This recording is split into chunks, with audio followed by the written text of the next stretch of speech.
What is up, my people? Hello and welcome back to the channel on a new night or an old night. We have filmed on Thursdays before, but here we are again since some unforeseen circumstances last night. As I said in the post, definitely not related to my partying hardy because Arsenal are the champions of the Premier League. Yes, we're going to get into all of it, of course. Pep Guardiola stepping down from Man City, and who knows what is next for the Reds of Liverpool. Plus, of course, we'll be looking at the Champions League final. But before we do that, make sure you're smashing up those likes. Make sure you're subscribing to the channel. If you're new, it'd be an honor and a pleasure to welcome you to the community. And as always, make sure you are sharing it on the socials and got that notification bell on. Asif, Nez, as always, in the building. How we doing? I'm great. So at the Etihad, with Nez the other day, get to see some interesting things in Manchester. Just put it that way. And I'm sure that Nez is laughing as well. It was been a great couple of days. Yeah, man, everything is good. Again, congratulations to Arsenal, for being the 26th Premier League champions. It was a long time coming for them. So, respect to you, Jake. And I'll just leave it at you and the club itself, and we'll let the fans be who they are. Oh, and Asif, remind me, we can tell about Arsenal fans. So there you go. Yeah. I've already mentioned it to Jake. We'll talk about that when we get to the when we get to that segment. But I have tons of love and respect for you, sir, because you've been waiting, and I'm happy for you. Well, I certainly appreciate that. I mean, do we want to start there and get the Arsenal glazing out of the way, or do we want to maybe transition into that at the end? No, we'll get it out since we've already talked about it. So let's start straight into it. We were in Manchester, myself and Nez, getting a bike to eat, as you do, and middle of Manchester city centre, Jake. Mm-hmm. And a guy with an Arsenal top, with a another guy with a video camera coming in and just harassing people in the middle of the street, trying to talk to them about Arsenal and what they've done in the middle of Manchester city centre. I mean, come on. I mean, if you don't run into a Man City supporter, you'll run into a Man United supporter. If they're nice, they might just give you a few choice words. If they're not, you might just get a slap in the face. So that's kind of funny. Well, here's why it was interesting, Jake. It was interesting because, we were at we was at a Five Guys, right? So I mean, we was at an American sort of fast food joint. And we're in there, and walking the whole weekend, and a point I kind of made to Asif. I was like, for Man City to not have no fans, the whole city seemed to be kind of blue today, and the next day, and the next day. So I don't know, man, and so just real live, I guess it's just it is what it is. But I saw a few Arsenal fans here and there, and that was fine. It was nothing, but the other Arsenal fans were they were fine. They were just kind of floating through the city. But this dude was literally hunting out people with a light and a camera at night. And we hey, man, it's literally a bank holiday. Ain't nobody trying to talk to you, man. Definitely not. And I'm going to put it like this. I guess Asif can attribute to me and the other Yanks that were over there with me. They were like, hey, man, we brought the American spring to England because it was when we were there, it was the 3 hottest days on record. And sometime, right, to see if I'm not really sure what the record is, but it was hot. And so the people were dressed exactly like it was hot. There was people in bikinis and still hot. It's still women. Now, let me say women because there wasn't no men in bikinis. There was women in bikinis in the parks, and everybody was dressed like it was hot outside. So this is where everybody was kind of relaxed. It felt like a holiday. And you just got guy hey man, let me get in your. And man, what are you doing, man? What are you doing, man? You can. I mean, hey, I'm not mad that he's happy that his team won, but so you're going up to people that are not your team supporters to what you supposed to get from that? Like, right? I mean, you won, especially in Manchester. Come on, man. In the middle of Manchester. That was the. Yeah. And then here's the sentiment why it was so strange is because it was very clear. Asif was there for all 3 days. That the sentiment was very Manchester City. Pep Guardiola's leaving. Like it wasn't even about the result of the game. No one cared. Yeah. Well, no one cared. No one. It was and so to come with that was just sort of interesting because again, I got tons of respect for you. You guys worked the whole season. You earned your title. I'm here for banter too. I'm here for that too. But it was like in the middle of the night when everything was done. Well, let me go find some people and bring up my microphone. Oh, come on, man. What are you doing, man? No, I know. I understand. I'm a Liverpool supporter. We have a lot of pent up, especially when we won. When you went 30 years. Yeah. Yeah, exactly. Yeah. So I totally understand that. But there's some section of the supporters who are going.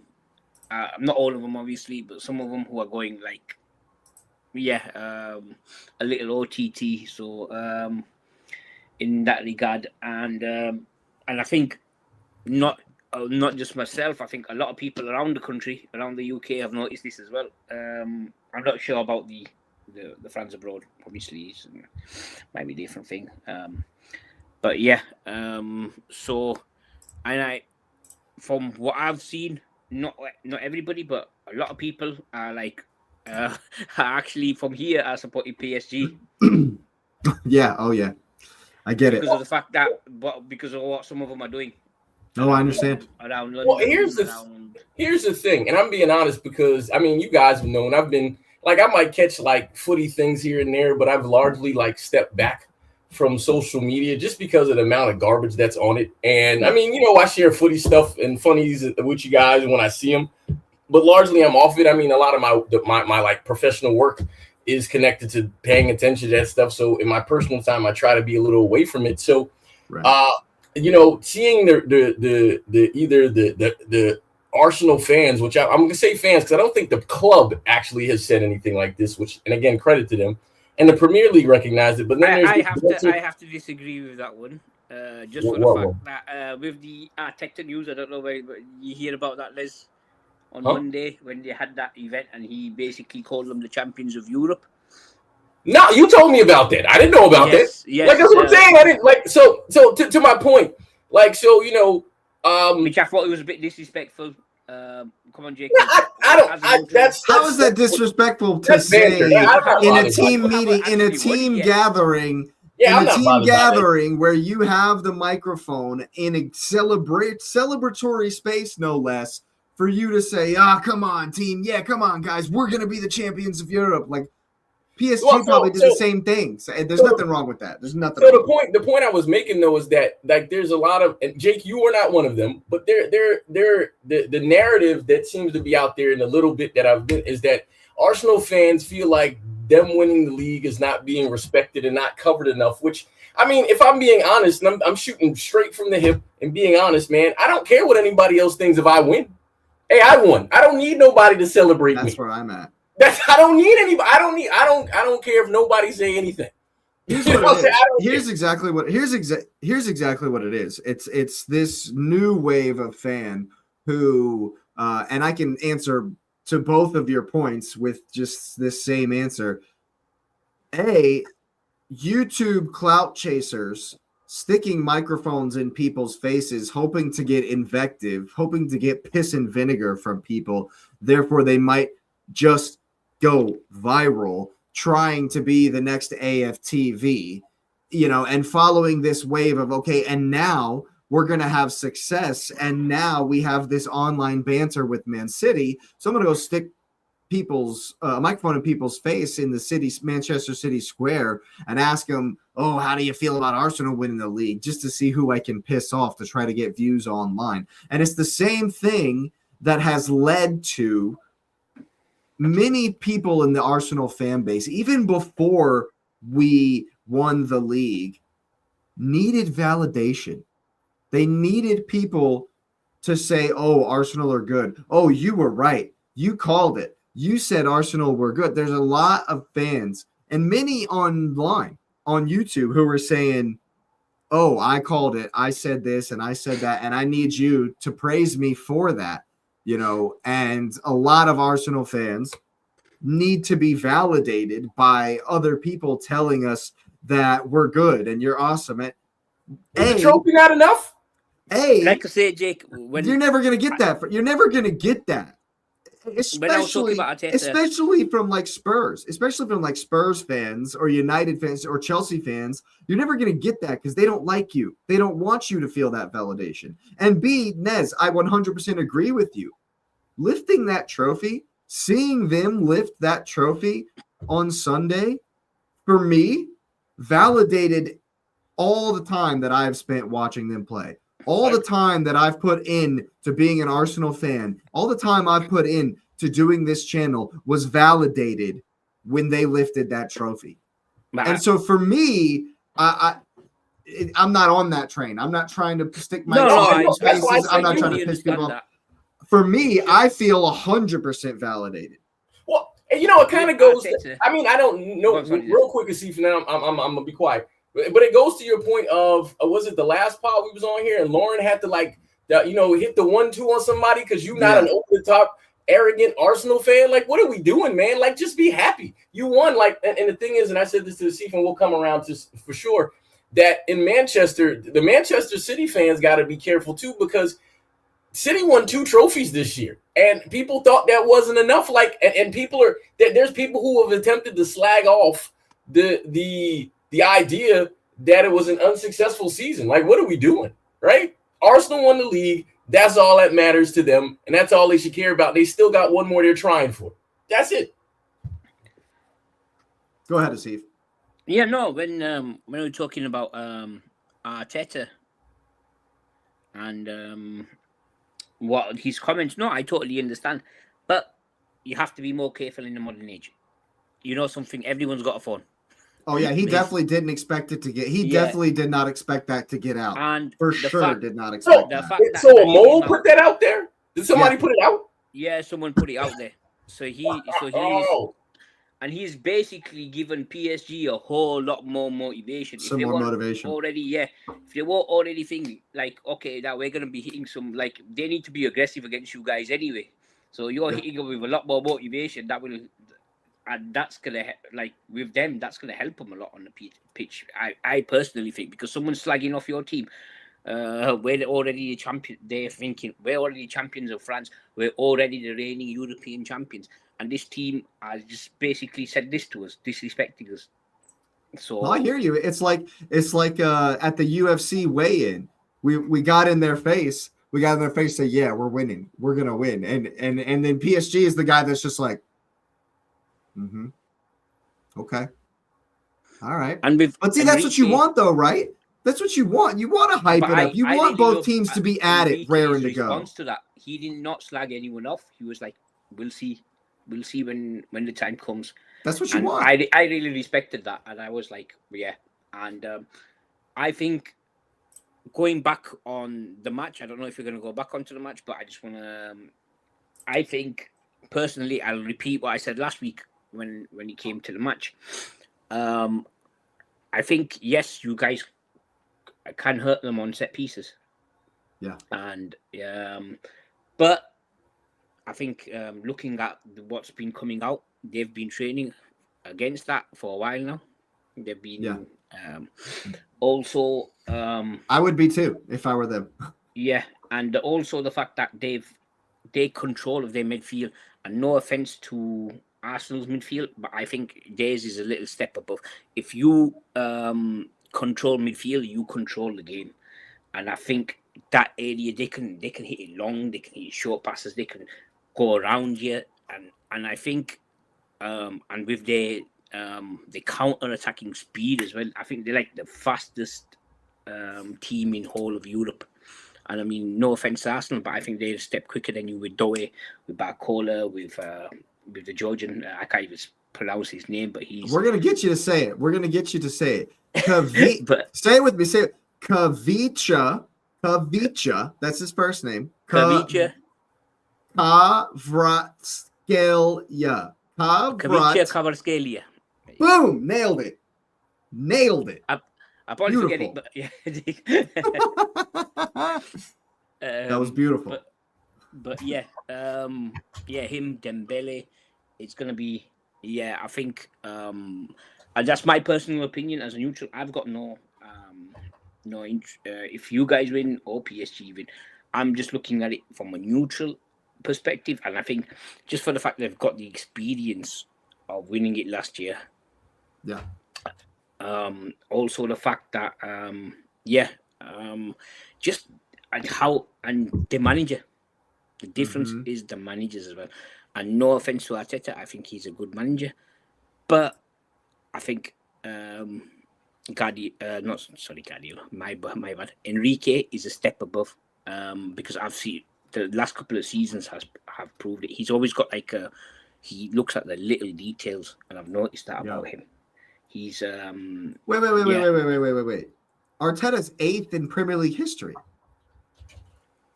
That's bullshit. Come on, over Kenny Dalglish. Come on, we were talking about this last week.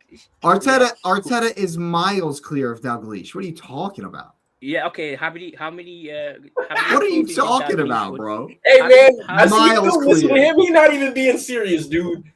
I know. This is just rage bait. I know. Miles clear. I was just gonna say any of the leaders. He's just trying to rage bait me now. If you just look up online, how many? Hey, I'm just saying, if he wins the double, Arteta's won. If he wins the double, I mean, I think he's got to be better than Mourinho, right? Mourinho never won the double, the Champions League and Premier League at the same time. No, come on, man, come on. See, I'm just saying, man. I'm just throwing the facts at you. Oh, look, listen, there's throwing facts, then there's throwing shit. Hey, whichever one sticks to the wall, right? Well, that's it. But the funny thing, Jake, is that's like a second example there of just this Arsenal narrative. Like, I don't know who's pushing that stuff out. Because that was one I saw, and it just happened to come across like my screen, and I sent he's the 8th greatest manager of all time. He's not even Arsenal's best manager. Exactly. I was going to say. He skipped Wenger. You know what I'm saying? What are we talking about? He's beat Wenger already. Okay. I mean, if he wins the Champions League on Saturday, we can have a discussion about where he sits in the hierarchy. If he wins it, he's still not past Wenger. not even. I think Arsenal, no credit to him. I think they've got a puncher's chance. I think they do have a chance. But I've got to say, personally, I'm not saying Arsenal can't win it, but I think PSG just have more weapons in the Arsenal. So if they play top form, if they play in their top form, I think they, because you guys like to sit back. Yours is a totally different style of play compared to this. Well, we'll definitely circle back around to that at the end of the show. Aussie here, thanks for being Aussie. Ange, thanks for being here. Says panel, be prepared for Arsenal's landscape to change forever on Saturday. I sure hope it does, but I do want to. What does that mean? What do you mean, Arsenal? It's because no one can say that you're not champions of Europe. To be mentioned in the same breath as fans. See, that's more like it. That's at the very least. That's more like it. I agree. And win the Champions League. I agree with that. Will he be in the same breath as Wenger over the year? But listen, look at what it says. For him to even be mentioned, it says at least for him to even be mentioned. Because next season. I'm sorry, I said next season. I didn't see that. Yeah. Come on. For him to even be mentioned, and I'm sure Jake will agree with me. Most of the success that they've had this season is for the foundation that was laid by Wenger, and he basically got you into that stadium. I don't know if I agree with that. He got into that stadium. I'll tell you why. Oh, I'll give you that. Okay, yeah, okay. Champions League every season. You got your Champions League every season, qualifying for it, even though he had fuck all money to use. Yeah, that's true. And he built because he wanted you to have the stadium to get the finances to reach that next level. So I do think yes, he did build a foundation for what you have now. Well, of course, I think a lot of it has to do as well with when Wenger left, and also when Usmanov left, when the Crunkies got full control, what it was we were paying for that stadium. We were paying for that stadium. Is what it was. That's we never got past the stadium debt until we bought Mesut Ozil. Well, a question about that real quick then. Because I recently saw that, and I don't know if this is real, because again, I'm not stopping to read a lot of this stuff, but apparently the Cronkies are talking about doing some extra stuff to the stadium. And so the point you just made about Wenger, in addition to what this is, so does that mean that Arteta's going to be put in the same space, or are they going to behave better? Because if they do the same thing, then they're going to ask Arteta to do the same thing they did with Wenger until Aussie Ange's point, he wasn't given the backing when he delivered the Premier Leagues. Is this going to happen? Because they're like, hey, man, you got what you got. These guys are young. We're not going to give you new guys. You know what I mean? I can agree with this as well, Aussie. But see, I agree. He's already promised. John, it's different, right? It's different, right? Because then we were paying for the stadium. We started to pay for the stadium. We bought the new stadium with the money from Wenger's success, and we bought the new stadium, and then we were paying for the stadium for a long time, and then Arsene Wenger tried to hang his hat on Mesut Ozil. Nez is getting attacked by mosquitoes. Yes. And that's a whole nother thing. But yes, I agree that was the foundation, that once the stadium was paid for, we had a little gaff, as they say, with old Unai Emery, the Europa vamp. And but when Arteta came in, he did kind of start fresh. He did kind of build the foundation. And what's different now about having won this title is that Josh has already promised. He's already talking about buying again and going again. Stan Kroenke was the guy that said, I didn't buy Arsenal to win titles. But Josh is running things now. And that's what's been different. That out loud out of his face. That came out of his mouth in an interview. It's a famous interview. That legitimately came out of Stan Kroenke's mouth. I did not buy Arsenal to win titles. He's an asshole. But he let his kid, he's letting Josh do all the work now while he's focusing on the Rams or the whatever. Because, I don't know if you realize, but Kroenke Sports in the last few years, crushing life. All five of their teams. The biggest franchise in the world. That's what I've read about. The Rams won the Super Bowl recently. I think their baseball team, the baseball team won. So I think their hockey team won. They're killing it. They're absolutely killing it. And so finally, he's let Josh run things, and Josh has let Berta and Arteta do their thing. So I actually think he will back them. And I think that we will, go again next year, and we'll still be as formidable. And hopefully it will continue, and we can have a period where we stay at this level. Whether or not that means we're going to go on and have some sort of dynasty, yes, that would be absolutely dreamland stuff. But as long as we're still here and, the floor doesn't drop and we don't drop off, I have a question about I'm that, fine. Actually, Jake. I was just thinking, with the style of play that you use, any changes in the rules that come over the summer when it comes to set pieces extra would adversely affect you guys more than most teams? And how would he have to then change his style of play? I think he will. I think that I've been going on about mentality all season, and I think we've finally gotten it over the line to where we're going to be a bit, more relaxed and freer, But as far as the rules that might hinder us on free kicks, it's going to hinder the rest of the league. Y'all are all copying us anyway. Everyone but Man City is kind of copying Arsenal corner kicks. West Ham are all over the goalkeeper. You see Fulham and Tottenham running our same free kick routine where you start everyone at the back, run them to the front, and have the guy on the penalty spot run to the back post. That's how Gabriel scores goal after goal after goal. It's only Man City, really, if you watch their games, as Nez does, you take classic free kicks, straight, just out curlers to the penalty box, try to get a big head on it. That's like every Man City. Unless you take it short. Yeah, or short. That's y'all don't really do, but everyone else in the league is doing it. So and I agree with you 100% that there will be rulings and something new to protect goalkeepers and then all the pushing and shoving in the box. Something's coming down, 100% coming down. When we talk about the game, the PSG game again, I'd like to revisit that because it's gonna be. I think it's gonna be something for sure. Because European rules and how they play is they'll call it so fast. Yeah, they call that shit so fast. Like, absolutely. If you get some of the shirt pulling that happened, say for example, they'll just call it immediately. Yeah. They'll just absolutely call it immediately.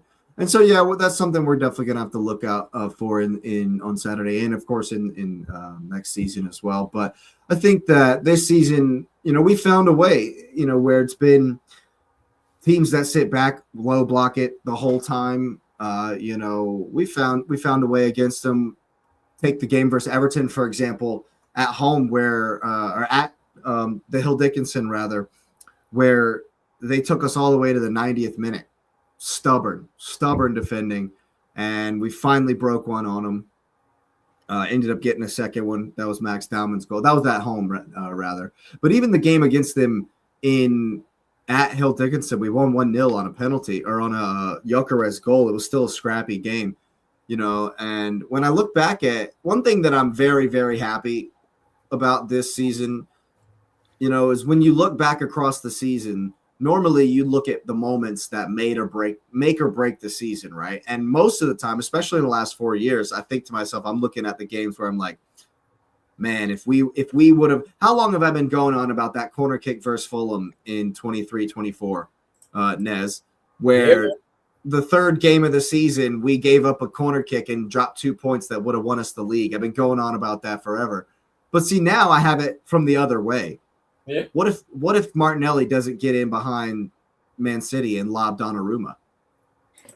You know what I mean? There are these moments in the season. There are these big, massive goals. What if David Raya didn't save that Yakuba Minte corner curler? How many saves has David Raya made this season that I can look at that and be like, holy shit? There was one in the Everton game where Beto hits it point blank and David Raya throws his leg out.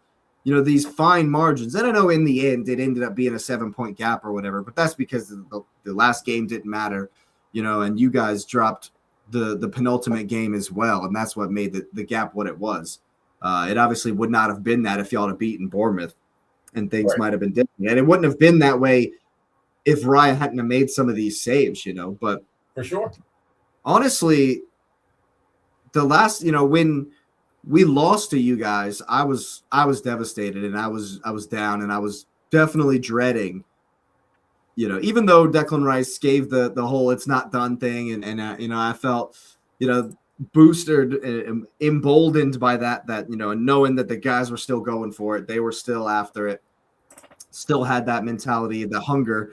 I think that when you guys didn't beat Burnley, when you beat Burnley, but you didn't destroy Burnley, you didn't smash them like I expected. Because you remember at the time, I was one of those saying, "Oh, it's going to be a goal difference shootout. We got to score tons of goals. We got to smash everyone." Because I fully expected you to go on and smash everyone, especially starting with Burnley, because Burnley was the first game y'all played after your 3 days of being on top of the field. And then when you played them, honestly, I was very, what's the word I'm looking for? Boosted. I guess I'll say boosted again. Yeah. Morale wise, in belief, because I was like, man, they look tired. I know they got a lot of games coming up. They didn't, look like themselves. They definitely don't look like the City of old that's going to steamroll everybody for the rest of the time. And I was encouraged, and in those 3 days, I was like, man, I was really dreading it. I'm like, we're not about to do this again, are we, for real? But then you guys, every time it's like,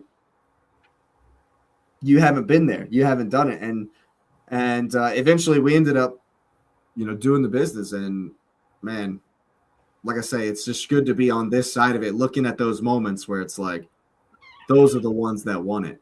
And yes, for sure. Yes, I'll have to give Kai Havertz his. Obviously, I have my Havertz agenda, but you got to give him his flowers for the goal that would eventually. That's pretty. See, now I'm just like, Havertz is going to eat out on that goal. Like he's been eating out on the Champions League goal. Now that he's scored technically the goal that won the Premier League, technically, or whatever. Technically, yes. How long is he going to be eating out on that goal, guys? How old is he? It's the whole next contract. Yes. The whole rest of his professional career at the top flight, he's going to be eating out. Hey, I scored the goal that won. I mean, his agent is a rock star. I'll tell you that. And now that he's got even more cannon fodder, see what I did there, to work with, I think Kai Havertz is going to be just fine. But that aside, yeah, man, it was really good to see, the guys lifting the trophy finally after 22 years, to see Arteta get it over the line. And obviously there's going to be crazy conversations and there's going to be, this and that, where, from the more insane, over the top, as you say, Asif, Arsenal fans that are just looking for, again, it feels like validation, But like I said, my whole fanship, these long 20 years that I've been watching this team, feels validated. So I don't need the memes. Yeah, the memes are fun, whatever. But I don't need to dunk on, and I've never, that I've enjoyed dunking on teams and you guys, of course, and having a laugh or whatever. But for me to be okay as a fan of this game and enjoy what I'm doing as a fan of this game, I've never needed to dunk on people. And I feel like that's like a part of the culture today that I mean, it's a little bit toxic, I guess, is why some of it is, you get these people that are accused of hating their rival more than loving their own club. Yeah, and the thing about it is that I think the thing is that I was early on. I think it was the time I went on when I think Anton was on the show. That the guy's name, is that right? Anton. He came on and I was like, hey man, I don't really know, if City is like good like that this year. I mean, I was one of the first ones out there to say that. And I was critical of the team. And, again, if you had asked me early on, say, hey, City is going to finish the season with 2 trophies and finish second, how would you feel? I'd be like, well, yeah, that's fine. I mean, the thing about it is that after last year, you would take this, right? But then you recognize how close you were, and I think context matters for, all of those things, and I think that's something that matters. So, for the Arsenal fans, definitely enjoy your moment. It's the funny thing is it's long term, but it's also fleeting, because right after you win it, you got to go defend it, and defending is more difficult than you would expect. It's what you expect, because there's, you've made the comments before, like where people came at you a certain way. Well, they're for sure coming at you a certain way now, even more so. And so, you'll have a giant target to shoot at. I did my pun too. So, it's a very interesting dynamic where I'm cool enough to say, congratulations to them. They worked hard. I mean, there's people who have discredited or attempted to discredit what you've done. And I look at it like this, winning a league is a long campaign that requires a degree of consistency. And if you look at the map of the number of days or weeks that Arsenal were on top of the league, they were on top of the league almost the entire season, except for like the 3 days City had it, and then like right at the beginning where City and Chelsea were on top. Outside of that, they were there the whole time, and so you have to account for being the most consistent club when it mattered. And this is where there's a transition, and we'll talk about it when we move to the City part. But I'm gonna just give them the respect that they deserve because they're the champions. There's no asterisks or anything like that. I'm glad there was nothing that came into the season that like kind of added sort of questions about stuff. Because, we were talking about, well, if they take points from here or do any of those things that, you have an asterisk on your season. And I think that part would have sucked for them. I mean, obviously there is the conversations about like, the set pieces and the fouling, but no one's going to really remember that in a year or two. Like, no, unless that's something that becomes consistent, then no one's really going to bring that up and say, hey, the West Ham, was it West Ham? I think it's West Ham, the West Ham game. Like, no one's going to bring that up. Like, no one's going to bring that up at all because it's over, Right. And but I think that's the other reason why I found it a bit weird for Arsenal fans, some certain Arsenal fans to go hunt out other people, because I mean, maybe other league-winning fans went and hunted out Arsenal fans over the last few years. I'm struggling to see that. I know I'm not one, but I don't know if like Asif knows Liverpool fans who went and found an Arsenal fan and was like, "Hey, we beat y'all," or City fans are like, "Hey, we beat y'all." I mean, you got the guy with the bottle, but I mean, that's general banter that you have bottling about Tottenham. That is what it is. That's not anything that's different. But like, it wasn't going to hunt people out and, go in the middle of the Lions den and said, hey, you know what, Lion, I got this steak and this blood on me. How you feel about me having steak and blood on me? And then look like a victim and be confused when you get punched in the face or something like that. Like, hey, man, it's different. It's different. But, it's weird. Just as I'm glad I'm one of those strange sports fans that can kind of find a way to be a neutral and just be congratulatory, because it was a long season. You guys had to work through it. And, even though you mentioned hating, I know Anton said, I think it was we were on his show, and he was like, hate Man City. I don't have no hate for y'all. I don't. Because if I hated you, how would I enjoy the parade that I got to be a part of for 2 trophies? How would I have enjoyed seeing Pep go out in a fantastic glory of 20 trophies and legends coming back to the club and putting them all there and lining them up? Like, I have no hate for others because I'm too busy focused on what my team is doing, which was, compared to anyone else. We'll ask any of the other 18 teams under City, would they have taken two trophies in the season? They would have bit my arm off for it. So I'm good with it. And congratulations again to Arsenal. And you, man, because you've been waiting. Well, I certainly appreciate it. Appreciate that, man. It's been a long time coming, and the glow's still here. I couldn't be happier, and we're definitely looking forward to Saturday. But you know what? Segues are really, really weird. You were there. Pep's last game. Yeah, man. Tell me about it, man, because I know that's got to be emotional for you. I know it's got to be emotional energy in the stadium. Pep's last speech there was pretty emotional. He kind of didn't really know what to say. I listened to it. It was very interesting. Bernardo as well saying goodbye. Johnny Stones saying goodbye with the guard of honor thing in the middle of the game. That was kind of weird, but whatever. Since the game didn't matter, it doesn't, bother me at all. Do what you got to do. But yeah, man, must have been a pretty interesting day, pretty interesting moment.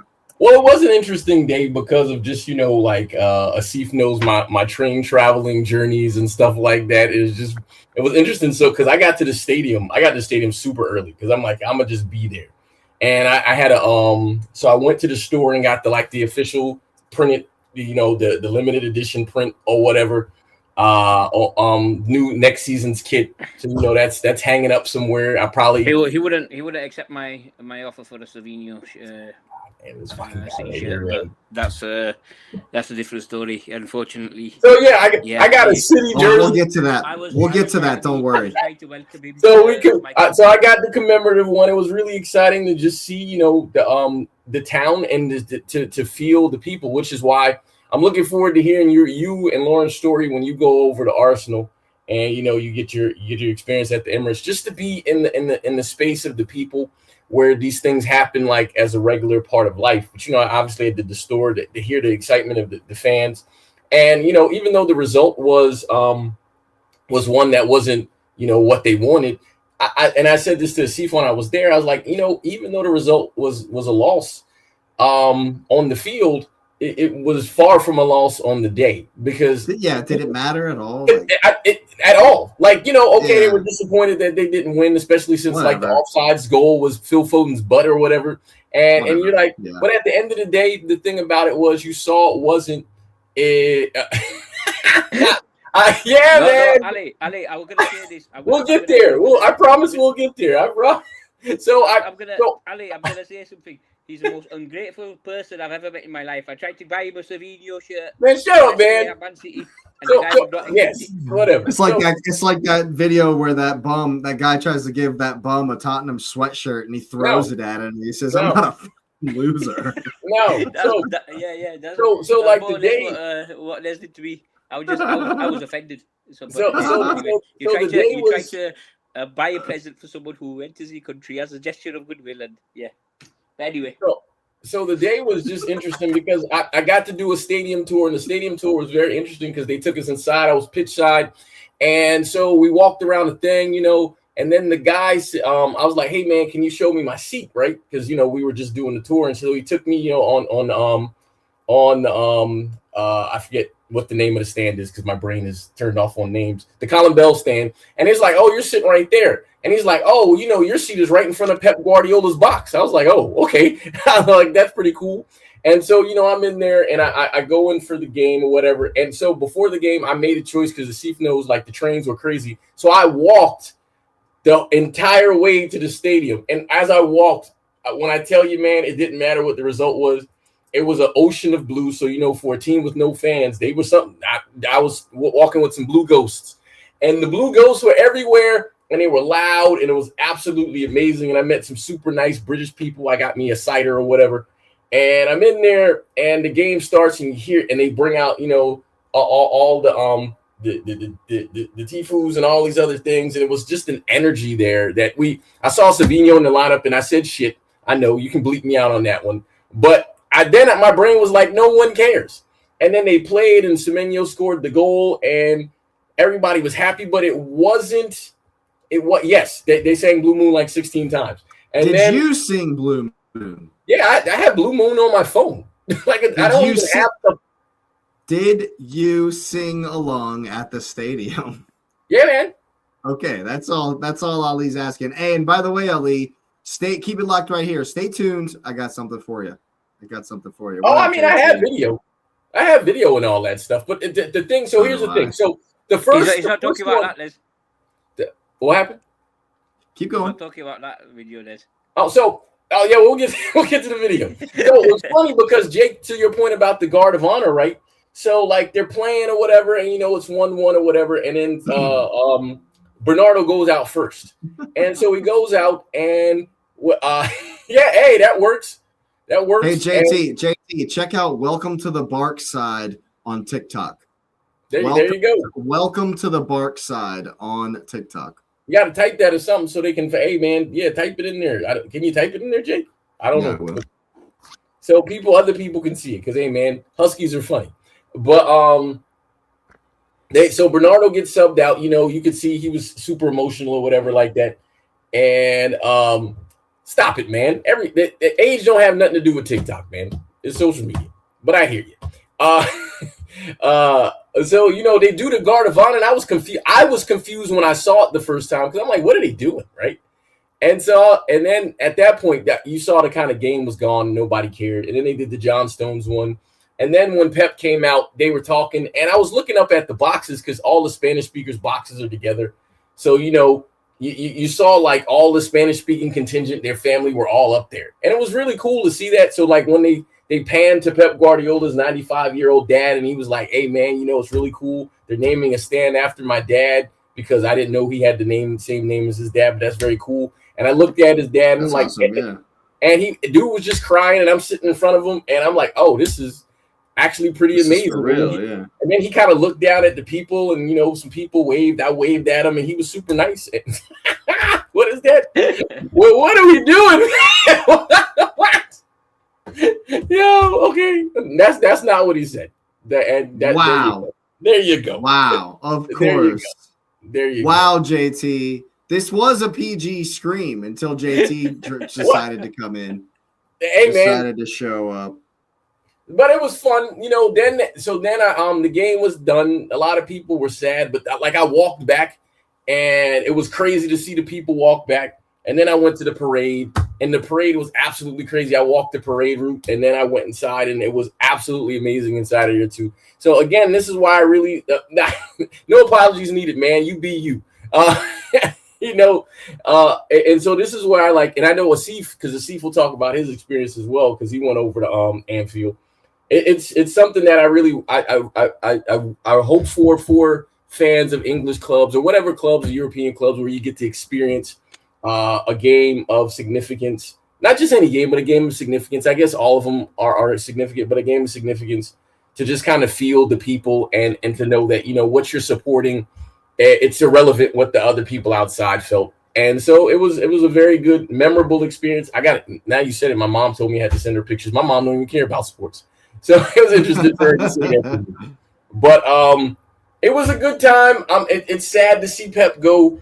It's amazing to see how much he's accomplished and to know that the man had 20 trophies in 10 years. So that's 2 per year.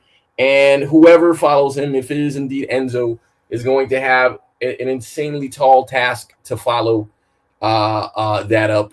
And City fans have to, be humble, like, they brought up Erling saying 2 or 3 years ago about, winning the league every year is an anomaly. Winning 6 and 7 is an anomaly. To win 20 trophies in 10 years is an anomaly. Finishing above United for 10 straight years now, I'm saying we probably should make that a regular thing because, just shooting a shot at Arun because why not? Is Arun around? Yeah. Even though it's more than 10, but you know what it is. But fulfilling, gratifying, also. Absolutely. So, what are you talking about? Like, see, we multiply. See, we multiplying trophies before they get here. Pep does have 2 a year, 20 trophies, 10 years. That makes did you read? I said that, but did you read the comment? I read the comment. I agree with the comment. Yeah, well, okay, you hatching chickens before the chickens hatch. End up with egg yolk instead on your face. Well, I do want to take this time to say that, Nez, who is a huge, the squad is falling apart a little bit. They're trying to get rid of the greatest player ever. But what I think they should do, instead of signing, when they get rid of Savinho, I think what they should do is maybe they should sign Nez. Yeah, man. Because we honest. I got a little something right here. I got to apologize for the videographer here. Hey, man, you can't orient that better? I can't. That's why I'm apologizing because Asif's cinematography skills have really messed us up here. I said to him, I'll put it on my phone so everyone can watch. Yeah, now he messed it up. But here is proof that Nez is a better winger than Asif. Hey, man. Or that Nez is better than Savinho, I should say. Golasso. And we're going to throw the extra fact in that I think Asif gave me like 15 or 20 passes. I only missed 3. So I was banging them in there, man. Oh yeah, I had to skip half the video, of course. And even one of them, he just hit me with the ball and it went in. So I was able to recreate that as well. That pitch was just a little bit better. Dude, the grass was like this thick. It was like this thick. Just a little bit better than the Etihad. No, hey man, it was like this thick, man. It was crazy, man. It was pretty crazy, man. I had to do it. But yeah, man, Asif took some shots too. Asif hit a couple of them in. So either one of us. That's right. Hey man, I had jeans on. What was we doing that day? I think we walked somewhere. But anyways, I was in jeans doing it. So imagine if I had shorts on and I was full kit. I had football shorts on the day before, sir. I had them on. It was just a random moment. You weren't hunting crop circles like JT. No, I felt like it. Come on, JT, bro. You didn't have to do that, bro. That's hey, nasty. Man, I That's scored. Nasty work. I scored all of them but 3. It was like 17 for 30, man. 21 goals. 21 goals all comps this season, and he's got another Come game on, to play. No, he didn't. What do you mean? I literally had shorts on the day before. See, now I gotta drop the vlog because I was in shorts. You gotta drop all the videos. I was in shorts the whole day before. Yeah, because didn't you say to start that it was like 900 degrees? 900 degrees, dude. Like, yes, Ali. I'm with it. I'm with it. Let's and now there's in there that I made a point that I'm not left-footed. So me doing it on a weak foot was super, super important too. Oh man, it's all super important. It's all fun for sure. Billy Jeans. That's right. That's right. My man. That's right. Yes. And scoring in them jeans. Scoring in them jeans. You know, speaking of not being able to resist, I don't want to I don't want to really dunk on Asif's nephew, but man. Onana would have been proud. The goalkeeper. He tried to say that Asif tried to say that his nephew wasn't really a goalkeeper and he's an outfield player, you know. But I don't know. It sounded like some excuses. No, I'm just messing with you. I'm totally messing with you. No, JT, it was his nephew. My nephew was in goal. He was playing goalkeeper. Hey, you can't slag his nephew off because his nephew was an Arsenal fan. What are you? Where's your head at? JT? Ollie, I don't know what he's talking about. Coach, I don't coach no goalkeeper. Yeah, how can Asif coach when he was doing such great camera work? Asif out. Oh no. Hey man, no. Slot, you are on the same page as Slot, man. The agendas already started. Hey, we should get Asif down a job application at Liverpool on not resisting and nephew. Yeah, what do you mean? Yeah, okay. He's with us. He's with us now. He didn't hear that it was legitimately his nephew playing goal. That he didn't hear that bit. No, he plays midfield. So he was not Raya. He was not Raya that day. Fair enough. But yeah, man, I think that as far as Pep's concerned, obviously I'm ecstatic to see the back of him. To be honest with you, but I mean, you gotta respect the legend that he is and what he's done in the league. His ability needed a Premier League. See, hey, there you go. Absolutely. It would have had. Like I said, I scored 17 of 20, and a couple of them there wasn't no saving. Sign him up. Liverpool need a winger. Sign him up. Hey, Asif knows I was hitting him, man. Weak foot. I ain't weak foot the whole time. Talking about wingers, like I said, that's absolutely disgraceful that they're even thinking about getting rid of the great. Oh yeah. But hey man, all I know is if Spurs are willing to give us 60, take that. Take that, bro. No. I mean, like, put another 1 on top of that 60. But just to jump in on the banter really quickly. So apparently Neymar hurt his calf or quad or something recently, and the Brazil team. Now, again, this is the rumor that they saying he has to prove his fitness in like 2 weeks. So Savinho still has it. Y'all thought I was going to say Pedro. That's wrong. He doesn't have a chance. Yao Pedro should absolutely be the one to replace him. But hey, man, I hope out there. No, I agree with that. But I mean, it's kind of putting the man down. Please. It's kind of on topic. Richarlison put out the tweet that he said he was, he wasn't going to say anything about the Brazil squad until he was on the plane, and then he didn't make it. But see, the thing about it is, if Savio goes to Tottenham, we'll all have fun bantering him. Then Nez, you'll have fun because you don't have to suffer anymore. Savio in for Spurs. Spurs need a discount after some of the. Hey, what? Hey, man, it's a sabotage. They went from 80 to 20. I mean, to 60. We'll take the 60. We're good, man.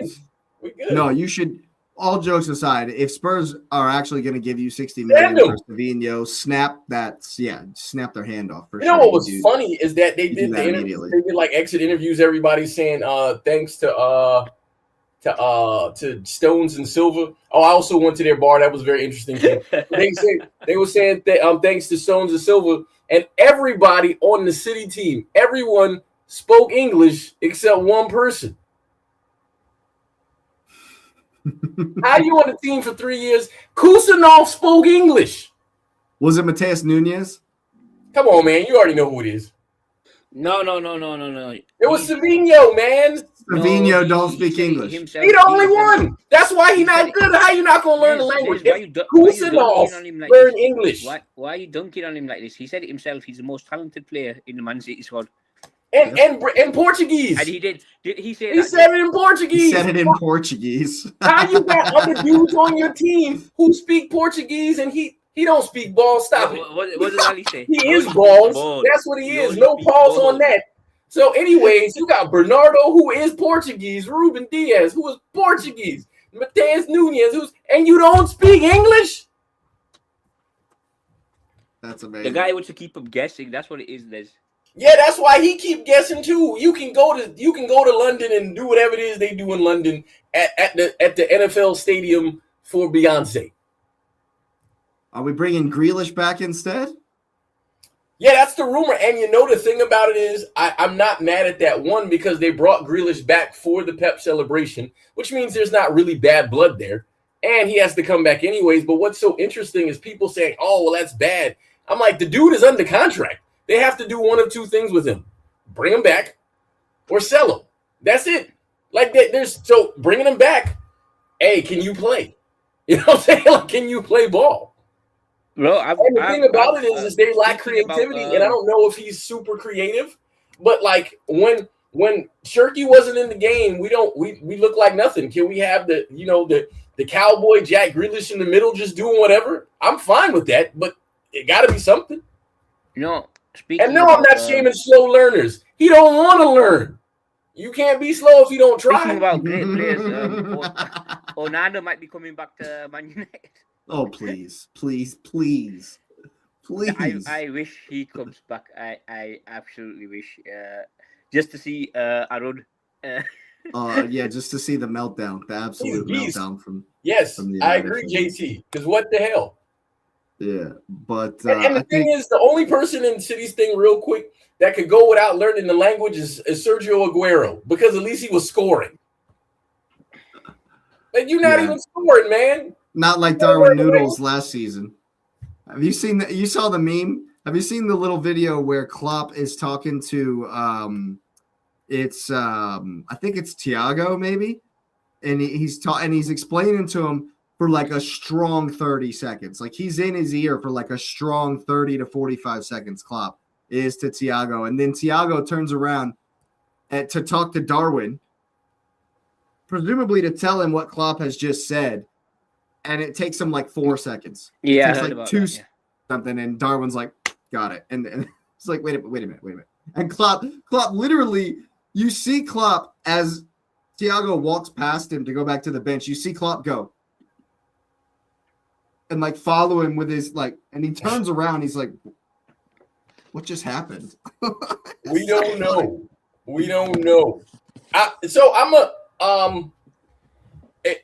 So the funny thing is that this is where I was on this on the Pep rumor, and I'm on this on the player thing, right? We say experience, but the whole team is young. So what experience are we losing? Like. Stones and Silva leaving. The legs weren't there for him. There's a rumor Diaz wants to leave. Now, mind you, I'm a City supporter who've said this to other City supporters. Where is Diaz supposed to play? Because you literally have a bunch of center halves that are 5 years younger than him that can do what he does. And so the thing is you might want to go to London. Yeah, you might want experience in age, but right now City needs experience and sort of okay, I can play ball. I know what I'm supposed to do because it's a new manager. So does that experience translate? Because if you got a new manager and that manager and their experience don't match, then will that matter? he actually has a famous celebrity girlfriend in the UK. Not anymore. They broke up. Maya Jams. And mind you, his play was absolute ass cheeks when he got with her. Once he was with her, he played like complete garbage. And ask any City fan, they can call that. And so, yes, man. But again, like even that, like, and so Diaz, Bernardo, Stones. Well, Diaz, we got a replacement for him in Gahey and Gvardiol, so we're fine there. Plus Kusanov, so I got 3 guys. And then you say Bernardo. Well, Bernardo's a hard one to replace, like Kevin was a hard one to replace. They're going supposedly after Anderson. That might be the guy, but Phil Foden really needs to be there. Jack Grealish coming back could be important. And Stones was on the shelf the whole time. So, I mean, outside of like locker room experience, and then even then, so then we can't discount Erling Haaland, Phil Foden, Donnarumma. There's a lot of guys who know how to play. Rodri is indeed a question mark, but the thing about it is the rumor that I read is that Rodri will wait until his contract is out. So if he doesn't renew, that means they get one more season, which means if I'm the new manager, and I'm being honest about this, I'm the new manager, I'm not even going to put nothing on him. I'm going to say I'm going to get what I can get out of him, and I'm going to do what they did with Fernandinho and Rodri. I'm going to have like, hey, this guy's about to leave. This new guy's going to learn from him. We already got Nico Gonzalez, who's clearly shown he can play in that role and has potential. He's 22 years old. So, I mean, I think the guys have to learn as they play, and I think they're in fine shape. You know, it's about finding the guys that have a winner. He's going to be back, won't he? Who? Echeverri. Again, we have players. So Echeverri's coming back. You got the center half from Girona, who plays like Stones, who's 20. He's coming back. Like I'm not. So even the depth one is not necessarily one I'm concerned about. The quality of play and creativity in the midfield is the greatest concern, because they look like they don't know what they're doing, and we're gonna run into low blocks and people. Calvin Phillips.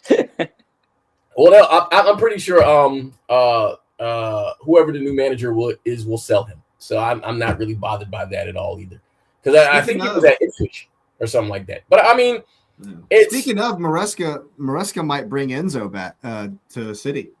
Well, saw that rumor. I saw the rumor, but apparently Chelsea won 130 for him. Get out of here. No way.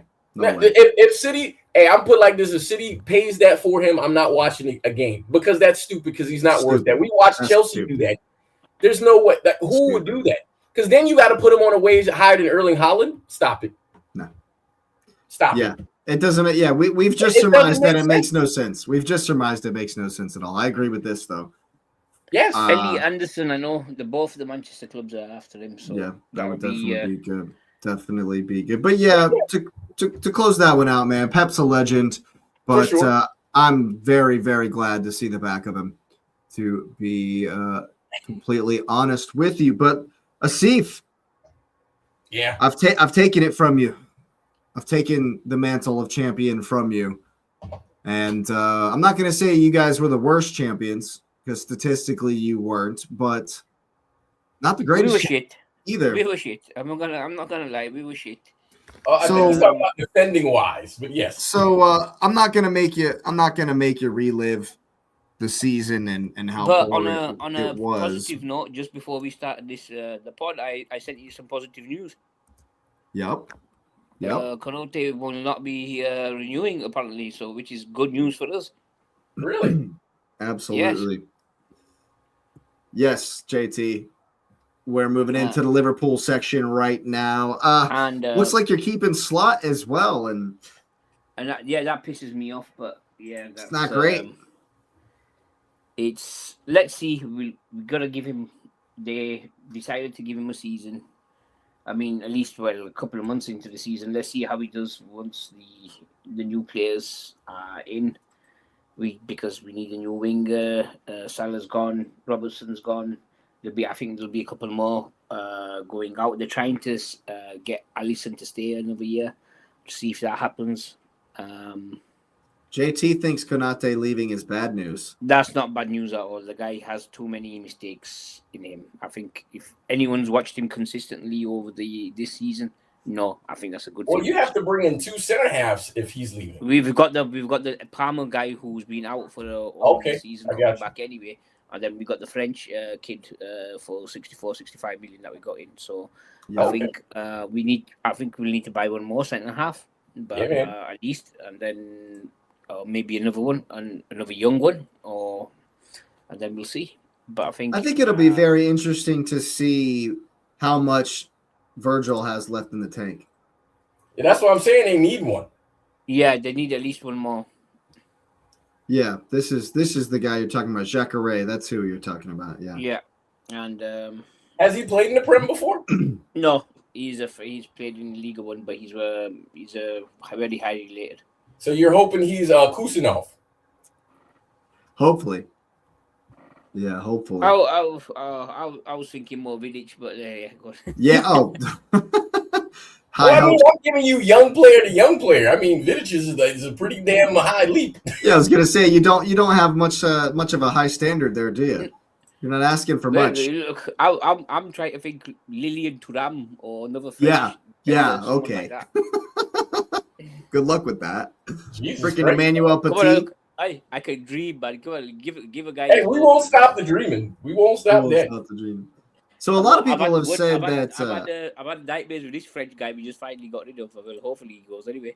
So, but your car has no wheels, the engine's broken, and you're in trying to replace you. Perfectly fine. Be interested to an automated one first. Yeah, you need a lot of work. Squad needs a lot of work. If that's the analogy that I'm getting here, if I'm understanding it. Said that our squad is not as good as used to be as good as our first 11. Our first 11 was great. Previously, and we didn't have as many injuries, so we got along without it. But now, as you can see, someone as they get older and they need replacing, and that's where the problems have happened. So, and I want to see at least one more defender at least coming in, if not two. I think it should be two, but let's see what happens. Also, we need to get rid of some of the deadwood around the squad. Endo, for example, Curtis Jones. I think Elliot might be coming back. We'll see. If not, we need to get rid of him. You know, to JT's he does a job. He does a job. Who do you support, JT? I just want to know. JT's an Arsenal fan. Arsenal fan, but to JT's point, so you'd rather have Ben White just come in and do a job, or do you want to start in the 11th? Well, like low key, I'm glad you used that as an analogy because I kind of get your point, and as a Liverpool fan, I understand why you would want him gone. But to JT's point, he's being like kind of pragmatic about it, where he's like, you don't have anything, like you don't have anybody from with experience. That's why I asked about the experience. Where I mean, you got guys who can get better, and one of the examples that we have is that somebody was talking to me at the City game, and they said, "Hey man, well you remember when Rodri came in and played with Fernandinho, and Rodri was awful, and people was like, hey, he sucks, but then he needed that I suck season to then be like, hey, okay, I got a manager that fits me." Konate had 2 I suck seasons. Hey man, hey, I'm just saying. I'm just saying, if you want to compare. Hey man, I said I understand. I understand, man. Van de Ven. That's not a bad. Hey, hold on, man. First of all, you don't compare him to my level because I scored goals, sir. I scored goals. What are we talking about? No.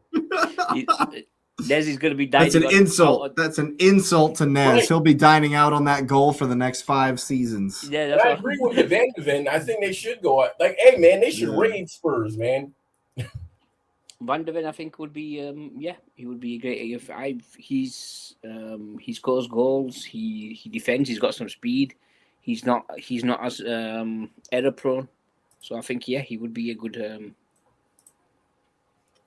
I'm sure he's tired of being a loser. So, I think he definitely would as well. But if I had 8 players, I wouldn't be replacing a healthy Ben White because he isn't Nuno Mendes level.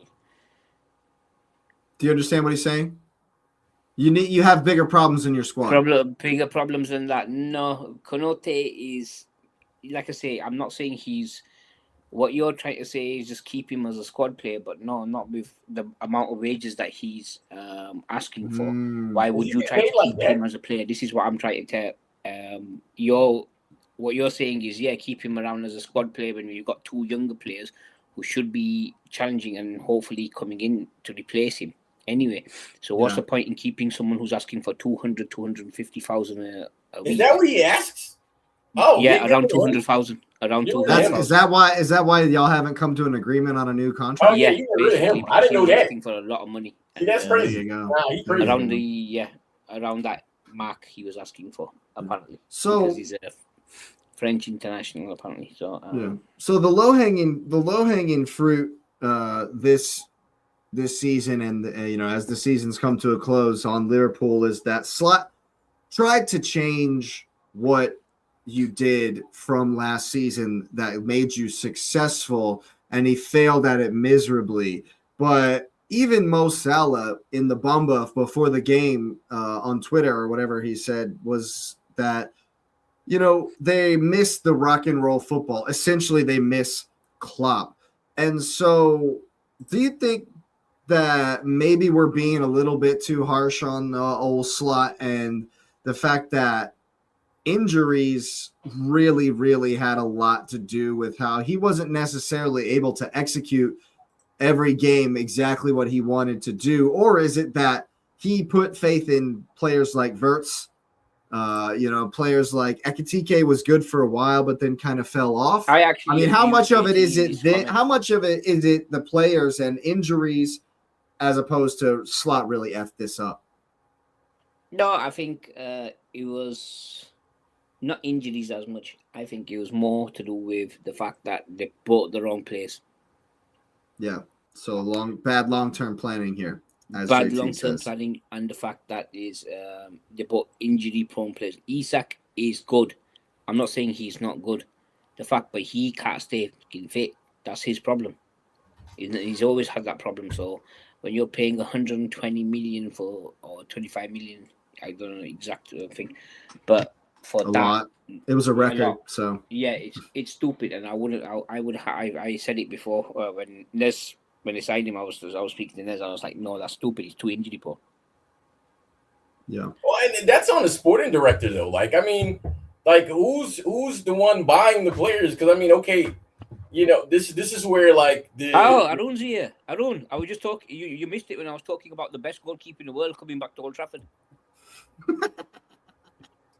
Well, it was funny. Didn't I say this to you, C4? I said, hey, man, we're going to go to Manchester, Niagara Falls. Is that what we called it? Manchester Falls, yes. Flood Trafford. Yes. Niagara Falls. Shots at him, man. But this right here is a good point. Yeah, no, he tried to change things too fast. And that's another thing, our style of play, etc. I'm not a fan. Like I say, let's see. We've given him one season. They've decided that he's had as much extenuating circumstances to warrant another crack at the beginning of the year. Let's see, and if not, but. What happened? What JT talking about? What? He's talking about JT's talking about Onana. Onana, what's my name? Onana. Oh. A song they sing about Onana? I'm pretty sure that was Rihanna, but I got you. What's up, Anton? Make sure you guys are liking and subscribing here, and make sure you're locked in over at Fire Them Cannons as well, people. Niagara Falls, absolutely. Yeah. Yes, we have had JT on the channel before. We can confirm. Well, I'm confused. What does Black have to? Now I'm confused. So he made a joke about what? Rihanna? Am I missing something? Maybe. Okay.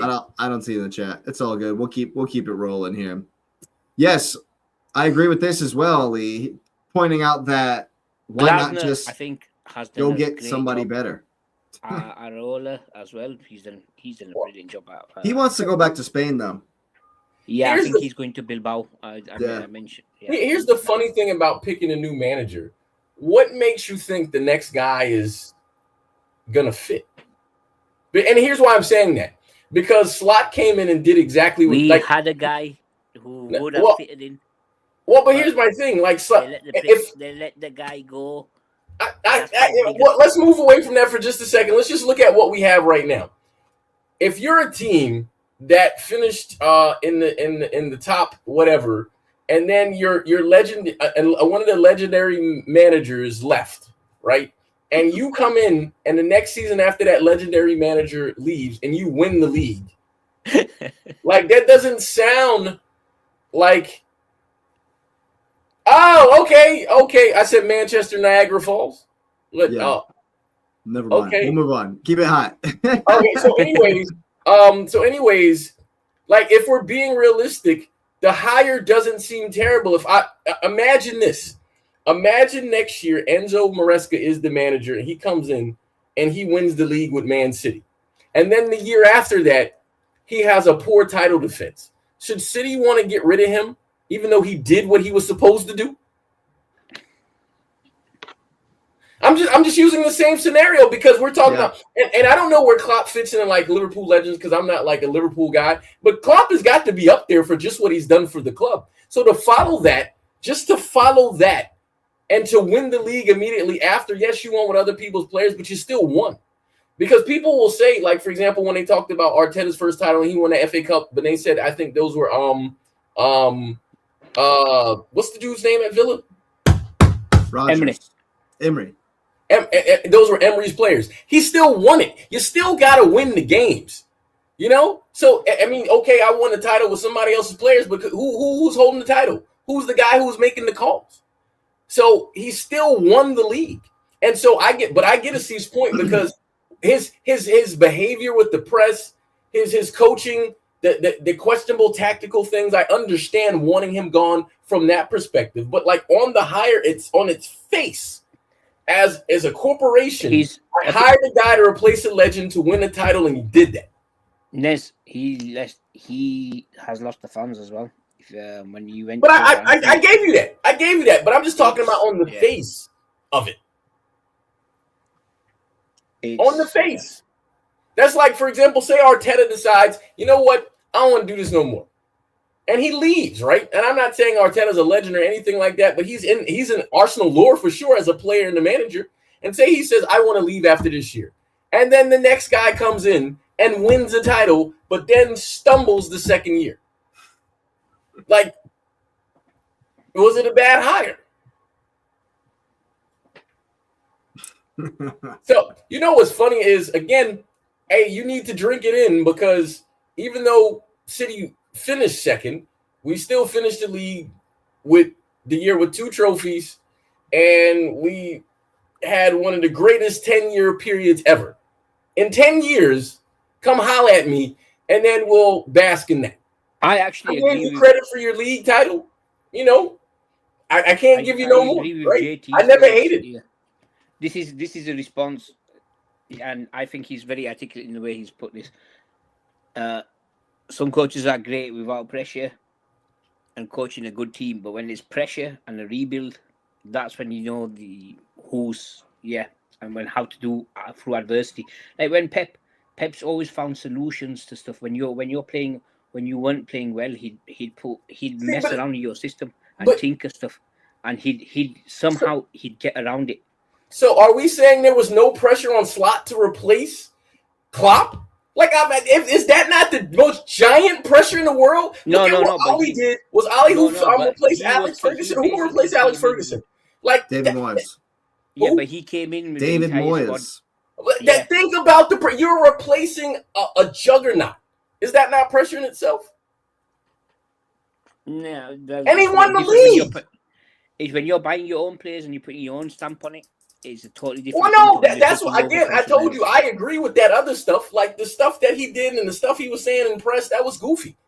But I'm just saying, but to that point, but see, man, but think about, so they had Brendan Rodgers for years, right? For years. He didn't win. But that was before. This is where I get confused, and this is where I brought up the thing about City being spoiled by having the 2 titles and people feeling like, oh, well, it wasn't enough. Hey, man, I don't care who won the title, because, hey, man, whoever won the title deserved to win it because it's a battle of attrition. City finished the year with 2 trophies. Jake, I am on the record saying, hey, man, I'll take that. Because the way we looked last year to go to this year, it was a lot better. And we had a giant transition where we lost a generational midfielder. We lost a generational defender right before that. And then we're losing another one that's important to the fabric of the club and to how they play. Yeah, but that's the thing. You've replaced them. We haven't. Well, but no. We've replaced them in body. Who's Kevin De Bruyne, man? Because Shirky ain't that. He's good, but he ain't that. Yeah, but you've replaced. Okay, I'm not saying you've replaced him with a like to like, but you've replaced him with. This is the thing. You've changed systems. You don't have a De Bruyne, but you have someone who can go between the lines. You can someone who can break down lines. You can put that. But we can see City plays different. Like everyone can see that we're not the same team. Yeah, but your system adapts to the players that you have. That's the thing. But I think that's connected to more like we brought in a manager that matched that. So I would say, and this is actually where I think Liverpool may have missed one, is them not taking the other Pep as their manager is probably where they missed. Because if they brought in the other Pep that was at City as Pep's assistant to replace Klopp, that might have felt more in line to do, what you guys were doing. You know what I mean? Like, I feel like Pep Blinders might have been. It's not just that. It looks like a loss of identity. Like it's a loss of how we play usually. It's not just that. What you're saying is, it's a totally different thing. But I mean, we looked at. Think about the season you had to have that. Salah had an anomaly season, right? Like, you literally had guys going all over the place and where you just, this is the last hurrah. So you had a bit of that nostalgia pushing you across the line. And I mean, I guess, yes, the rest of the league was kind of like, And I mean, the only team, like Arsenal was there competing, but even Arsenal, just put it this way. In any other job, if you spend 500 million, would you have been in a job? If you don't challenge for the spot that you think you should be getting. Well, again, to my point, I had a job. Meet your objectives, please. Hear me out. If you don't meet your objectives, so say you're going to a job and they expect you to go. I expect you to be first or second, or I expect you to do win this competition this year, and you don't. But are you out of a job? Yes or no? No, because here's why I would. No, I'm not, because you just literally framed it with unrealistic things. So hold on, because now you're trying to take it somewhere else. So if you tell me I take over a job, I'm the new manager at the job, and you say, okay, then we had the greatest manager we've had. You're under your. Well, I'll answer when you finish. Go ahead. With Arteta, it was the same thing when they spent a lot of money this season. I mean, the last previous summer transfer window, and they were like, okay, if he doesn't win it, he's going to be under a lot of pressure. But he actually went down and he actually fucking won it compared to what we did. That's a totally different thing. That's my to answer the question, and it doesn't defeat my point. But for me, if you're supposed to be challenging for fucking title and you're getting 4th or 5th instead, that's a totally bullshit season. It's as simple as that. Well, first of all, again, this goes back to my privileged analogy. So the first thing, if I'm the manager and I take over a historic business and you just had a record run and I'm replacing the manager who brought you back to your glory, and it took that manager a long time to get there, because we're not going to pretend like the Klopp won every year. It took him a long time to get there. So I replaced the legend guy. And I have his workers, and his workers are at the end of their thing, because, mind you, look at what was there when they were leaving, right? So everybody's on we got to finish out, right? So I come in and I deliver. I deliver with the people that you left me. And I understood, and I know I'm in the back room saying, look, these guys are long in the tooth. I have to get rid of these guys. And you're asking me to do a system that, sure, it's been successful for you, but you understand, based on your own history of attrition, that rock and roll football runs and wears the players out. I don't coach that ball, but I'm a coach that ball to get you what you wanted me to get. I got that. So now you're saying next year, okay, first we know that repeating a league championship is an anomaly. Like, let's not pretend like repeating is an easy or normal thing, because we're using Pep Guardiola. Yes, yeah. I'm not. I gotta finish, man. The fact that we let me came finish. fifth. The fact You're we not came letting me fifth finish. in defending our title, we came fifth. Come on, Nez. Now you ain't letting me finish. Like, I mean, if I can't get you can't jump the points before I get to them. So again, how many managers have repeated outside of Pep and Sir Alex Ferguson like regularly? Because we got to stop pretending like repeating as champions is easy. Jake, we just talked about that. Hey, man, Arteta got a task next year, man. This is not normal to repeat. Just because we've been a part of a generation where we've watched guys repeat and it makes it look easy, it's not. You see how these guys look at their faces from when they start to when they end. It's not easy. Okay. I'm gonna ask you. Have you actually watched the season? Again, what's your? I'm not talking about that. It's a genuine question. Have you actually seen this for the past couple of games between January? Man, you know I watch football, so to ask me that question must be a rhetorical one because you know the answer to the question, man. Yeah, then you should know that we were playing absolutely fucking shit, and then you're saying to us we should keep that same manager. No, I did not say that. At no point did I say that. I didn't say that. You gave an analogy about a business getting rid of a manager, and I told you I fulfill what I'm supposed to make Champions League football. Did I do that? Yes. Did I win the league last year? Yes. What else? And again, is Liverpool not in transition? Right? They're in transition. We'll all agree with that, right? So the point about last season was solid. This season was Salah's anomaly. No, it's not. Salah's old. He's old. Like, what are we talking about? Let's not move context. No, we're taking specific things and we're expecting the name to be performance. Names and performance ain't the same thing, man. No, I'm not talking about names. I'm talking about performance. I'm talking about performance. And the I'm talking about the comment. Because here's the thing. For example, Slot performance hasn't been there. I don't know why you love Slot so much, but no one else does. It's but at no point am I. But Jake, you hear me? I haven't supported Slot staying. I'm saying what the criticism is. Our performances in the completely emotional. Our performances in the Champions League have not been. When have you ever seen in the knockout stages Anfield or us not at least giving them a game? Well, first of all, if we're going to use the Champions League as the thermometer, during the group stage, didn't Liverpool finish in the top 4? They were good in the group stage. So far, think about it. Imagine doing an evaluation and just picking the parts you want, but ignoring the other parts of success. That doesn't mean. So if you start running a marathon, if I start really good at the beginning, doesn't mean shit if I don't get there to the end.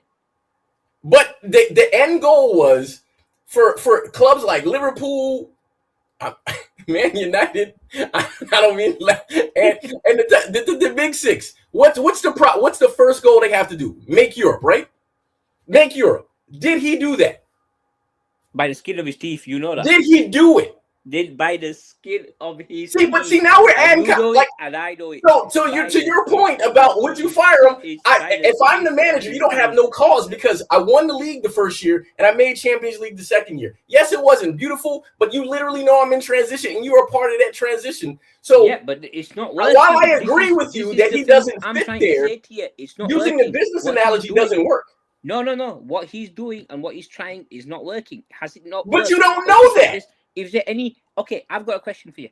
Is there any green sprouts? Anything that you think? Oh yeah, he could build upon this next season. And okay, they might not have been good. Do you see any advantages? Anything that he's tried that we've actually been? Wow, that was good. Maybe he can build upon that next season. Have you actually seen anything? We just pointed out how many people were injured, right? So how am I supposed to instill? If you buy injured striker, you can't. I'm giving you evidence to answer it. You can't just throw it out after you get it. The guys are hurt. For example, let's pick on Wirtz, right? Remember early season, Wirtz is trash, but Liverpool was still in the top 4. Correct? Wirtz is trash, but Liverpool is still in the top 4. And then when Wirtz found some form, we was like, okay, he's good. Now, I'm not the type of guy to slag a guy off. You know, it takes 2 seasons to adapt. So, I mean, hey, he showed some form and then something disappeared. The issue with Slot that you should, and I would absolutely support, is his people skills are awful. The way he managed the players is awful. That's what we can point out. But okay, what about the football? What about the football? Well, again, you're talking about football, and he did what he was supposed to do with a bunch of guys. I'm asking about the actual football. The actual football. Well, I'm gonna use this analogy. Because like that, but that question doesn't apply, and I'm gonna tell you why it doesn't apply. Why doesn't it apply? Well, it said when I take Slotted City, I don't prefer him. See, the thing is how can you like? And Jake, you get where I'm coming from. I'm answering the analogy question, and you all are making it different. I'm not doing any of that. I'm not saying keep Slot at all. But the fact that you're arguing against salient, non-emotional points because your emotion is clouding your judgment. So how was the football? The football had moments where it was good because let's not pretend like the first half of the season was bad. They played well in the Champions League in the group stage. Now, when they got to the knockout round, they looked awful. And then when form fell off the cliff, they looked awful. So if we're attributing the guy that carried you through the whole time, okay, and now of course the form looks bad. Virgil van Dijk looks old now. He looks literally old now. Alisson Becker was hurt the whole time. So your guy who won Golden Glove was considered the best keeper in the world, your top defender in the world, and your scoring guy are all awful this year. Of course you're going to look bad. Right. Let's go back to this. Let me just go back to February, for example. This is just an example. So you can understand, because I don't think you're registering everything that's what's happened to us. So okay, hold on, pause, man. I absolutely understand, but I just we drew with Burnley. We drew with Burnley in the fucking cup, in the FA Cup. I mean, in the league. Sorry, my bad. And then we lost to Bournemouth as well. This is all in January. This is before we lost. Then we lost to Man City at home, which was absolutely fucking disgraceful. But anyway. And so then, losing the City is disgraceful now? Yeah, because it's a disgracia. We didn't lose. A disgracia. Yeah, for us. Hey Jake, y'all lost the City twice. Was it disgraceful? Yes. We lost to Wolves. Yes, it was. We lost to Wolves. Yeah, we never lost to them at home. We might have got a draw before them, but we never lost to them. Anyway, going back, we lost to Wolves. This was a good result. This was a good result right here. 2-1. Do you remember that one? Yeah, but again, no. Let me finish. We lost to Spurs. Now make sure you inform me that when I start talking. We drew to Spurs 1-1. Remember that when they had fucking half the team out? Yeah, Wolves and Spurs. And then we lost to Brighton 2-1. So this was all in March. Then we lost to you guys in the beginning of April, 4-0 in the FA Cup. Then we lost to fucking PSG in between all that. 2-0 and then 2-0 again. So then we lost to fucking Manchester United on the 3rd of May. So yeah, we got a couple of then Chelsea, who were playing absolutely fucking shit at that time, and we drew with them 1-1 as well. This is just proof. Look, all of this is just crap. And so we lost to Aston Villa. So we ignored my point. Villa, we went away to Aston Villa and we lost to them 4-2. This is all just basic. And you're telling me we should keep him. Look at that. No, who said that? See, come on, man. You got it now. See, this is where you got to cut it out, man. No, no, I'm just saying you're listening. Did I ever say keep him? At any point did I say keep him? He's saying that you're too emotionally. You want to be emotionally attached to your manager because that's the part of your identity as Liverpool. You're always and that's what Klopp did for you for so long. And now because you don't have an emotional connection with the manager, you're looking for things. They're there. The things are there. Absolutely. 100%. There are things that are there that are very poor and need work, but also, like, you really are looking for them, you know. And there's a little bit of blindness. But I know, I understand. But the results, absolutely, like normally when there's teams that you can think, okay, there's Sprouts, okay, yeah, they've had a couple of anomalies results, okay, fine, shit happens sometimes. but it's been for the past since January till May. It was always you don't know which Liverpool were going to turn up. And he has failed. Now, if you came to me and you eliminated the results, to JT's point, eliminate the results, and you go to the man management point I made, which I stood on, that's the issue. He sucks at that. And if you're picking that the reason to fire him, I'm 10 toes down on that. Because he sucks at that. Man management, performance-wise, whatever you want to call it. No. We can't do the performance because you just gave the thing. Hey, if my bottom line is I got to make the Champions League, he did that. He won the league. Hey, he performance-wise, I understand the feeling about what it looks like on the field. He made the Champions League. Chelsea didn't make the Champions League. You want the list of people who didn't make it? Because then you pick teams. Okay, let me finish now. Let me finish. Now, see, man, I let you finish. Let me finish. So you said, hey, they lost to PSG. Well, PSG is in the Champions League final and won the league. You know what I'm saying? They lost to Man United. You mean the Man United that's on a run that looks decent right now? I mean, you lost to Aston Villa. You mean the Europa League champions? Like, think about the teams you just picked as examples who are all winners. And in a transition season, he sucks at man management. Yes, I understand what was on the field was absolutely ugly.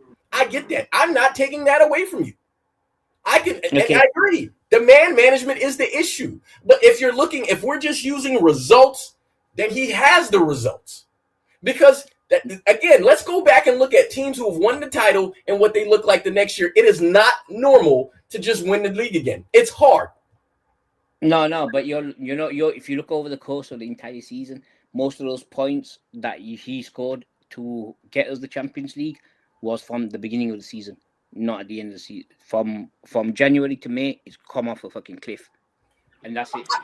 I ain't disagree with that. Statistic-wise, just look at it. You'll see. But you made the business point of saying, "Hey, you gave me a target. If you don't make your target, you fire them." He made the target. There's no way that board said you got to go win the league again. Because any board who says you win the league once, you got to win it the next year is absolutely. I never said winning the league. I said they should at least be challenging for it. And that for at least half of the season they were. And if you're spending 500 million on new again, players, I'm not debating none of that. I agree with that. And but the way we've played. You're saying Champions League would have been the minimum. No, Champions League shouldn't have been the minimum for us. No, I don't think so. Champions League should have been just like, that's. If he didn't get it, he would have got for surefire. He would have been fired. Simple as, and he only did it by the scrape of his finger on the final day. Hey man, well, he still did it. Yeah, well, he did it, and he did it with the help of other people, don't it? We shall definitely see. We shall definitely see if there's any more resolution to that this summer, or if you will indeed go into next season with Arne Slot. But before next season is over, we're gonna have to be looking out for the bottle guy, of course. But before we get there, because we talked about it. Yes, Ollie knows exactly what's going on here. Segues are weird. Let me just get my time down here because there is the small matter of the Champions League final on Saturday.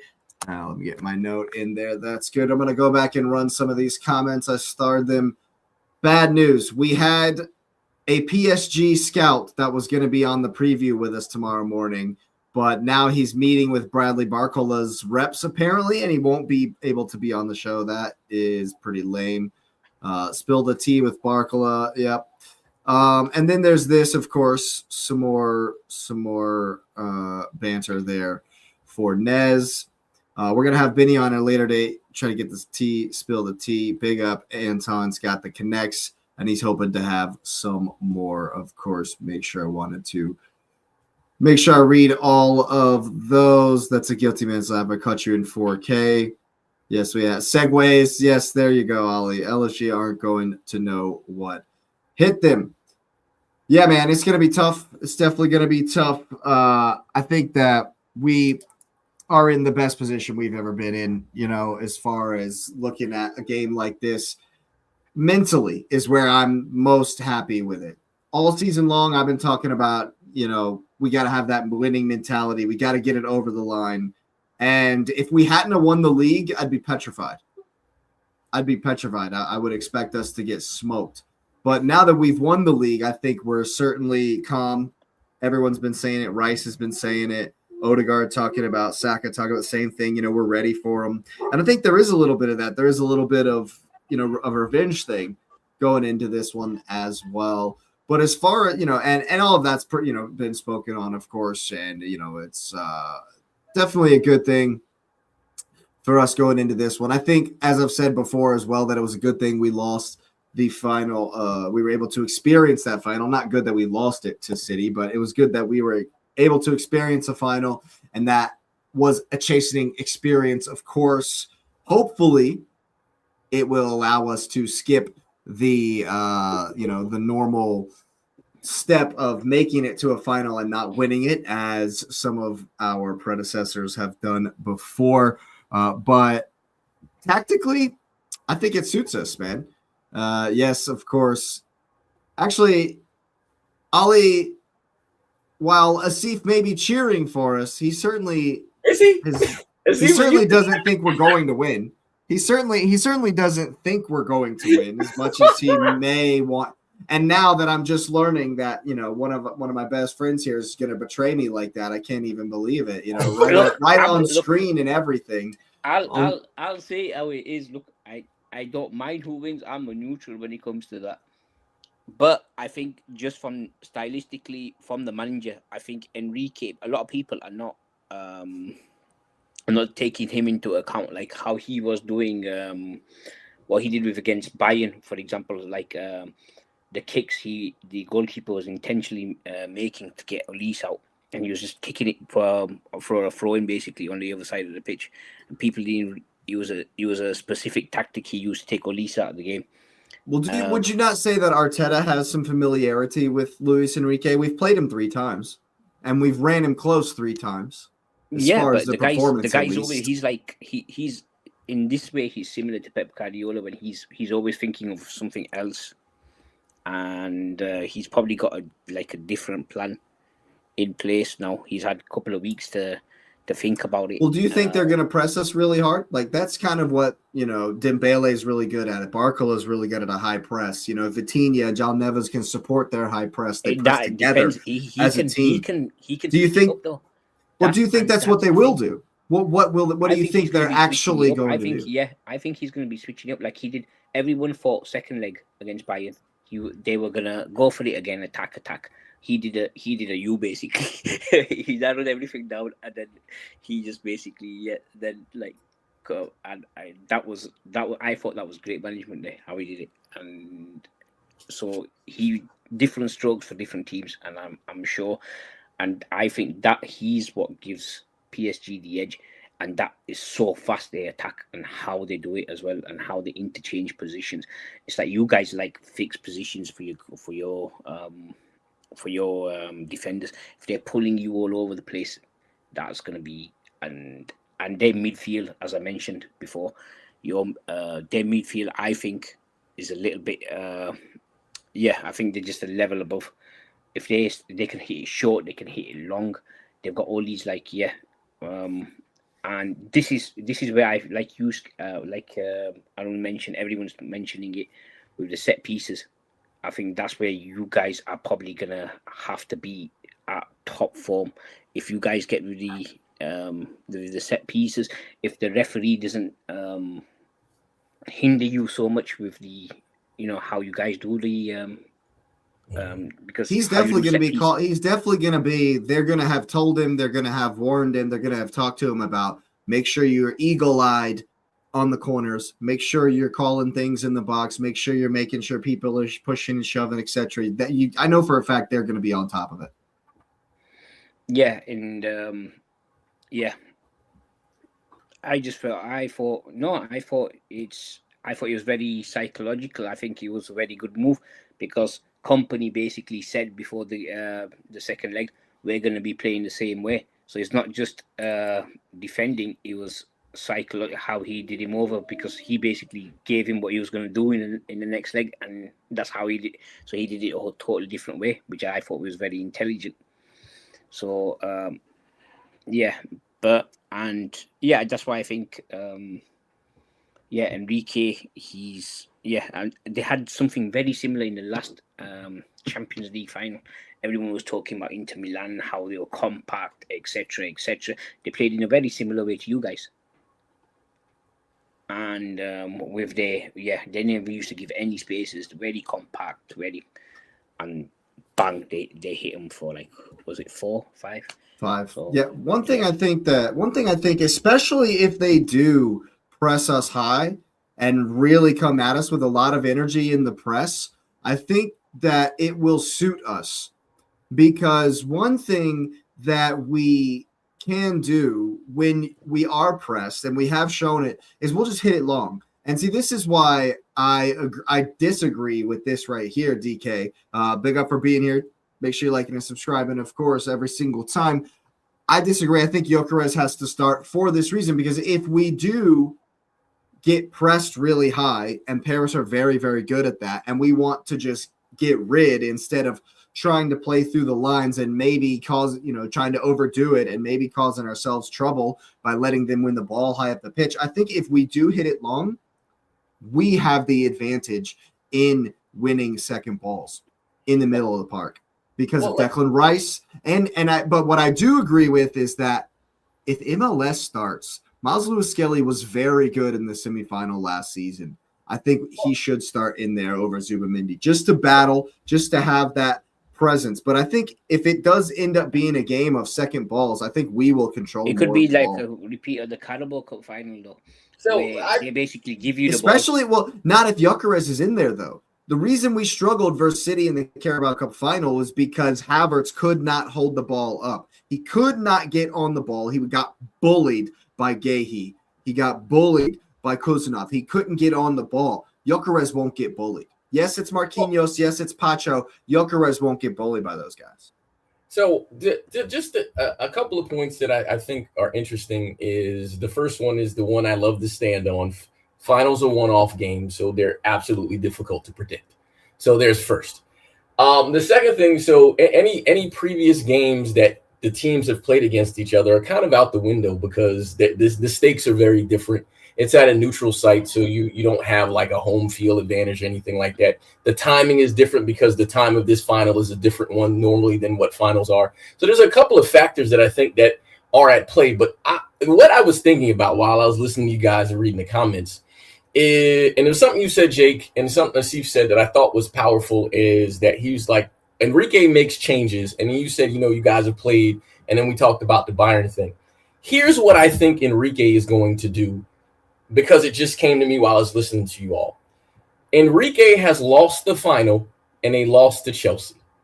And they know what it's like to lose. And I think that's where, to Asif's point of him being sort of a chameleon, he's going to address that in this final. Because the thing about it is it's really irrelevant how calm and cool, collected you are, because a final is a final.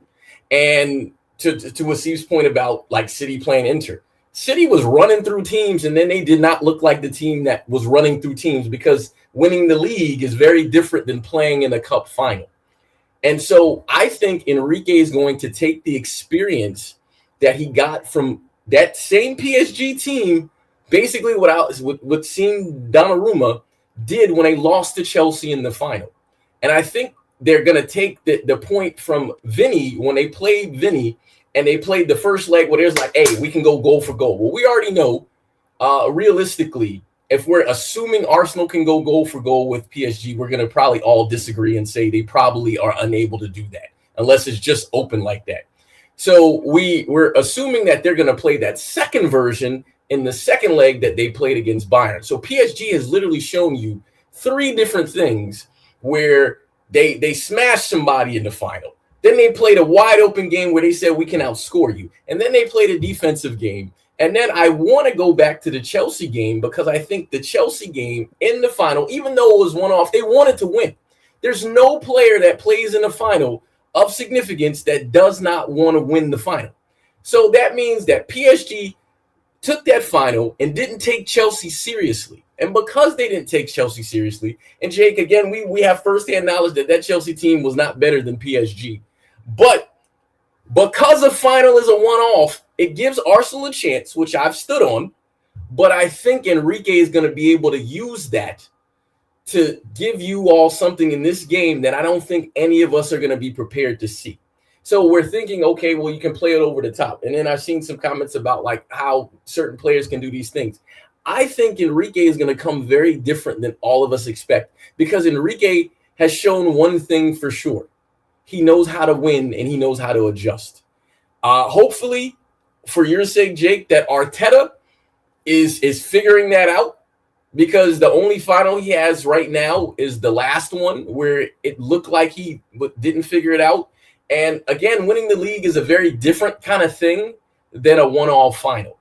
And if you saw Pep Guardiola in Man City get nervous in playing against the final, I struggle to see how other managers don't feel that same pressure, because you don't make Champions League finals all the time.